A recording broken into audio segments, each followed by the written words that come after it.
Есть такие моменты неточности, да? Как бы это и плюс для наших граждан, и достаточно и минус есть.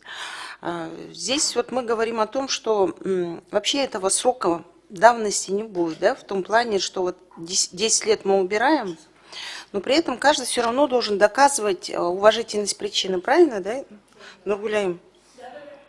А вот все-таки интересы наших граждан, как вот оно повлияет? Вот скажите, вот на практике. Ну, на практике, знаете, в жерде, да, айтыш керек та, и плюсы, и минусы есть. Мы это должны признать. Вот, мы должны об Да, этом говорить. да, и плюсы, и минусы есть, потому что 10 жыл өткөндөн кийин эгерде мөөнөтү калыбына келтирип алса, кайра эле ошо судебный тяжбы, кайра эле жана убакыт, кайра эле соттошуп эметет да, анан 10 жыл өткөндөн кийин эгерде жок болду, жана мөөнөт калыбына келтирилбейт десе, ошол менен жана сот териштирүүлөр токтойт да. Ошондуктан бунун и плюсы, и минусы есть. Да, вот мы хотели бы услышать именно минусы, да, на практике. Вот один просто пример приведите, именно минус, да, чтобы это было доступно, чтобы люди понимали, что десятилетиями, годами не могут быть вообще тяжбы, да, судебные. То есть здесь точка отставится.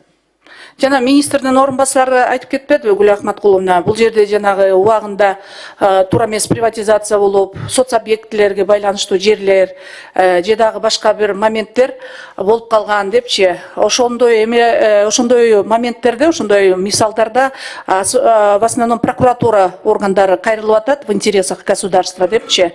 Ошол убагында туура эмес жерлер өтүп кеткен, туура эмес мыйзам бузуулар болгон деп. А вот в интересах государства, вот прокуратура обращается о том, что вот была проведена приватизация неправильно, да? А что же, какую причину вы уважительную признаете? В чем уважительность? Надзор, он все время существовал, прокуратура и в те времена существовала. Вот. И эти факты о том, что имели место приватизация, законность приватизации периодически всегда проверяется. Вот в чем уважительность причины?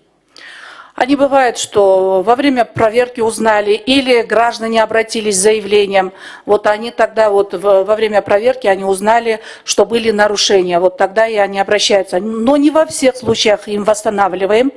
Мы смотрим, действительно изучаем тщательно. Потом, если действительно, если они пропустили срок по уважительным причинам, то только тогда восстанавливается. А в других случаях отказываем.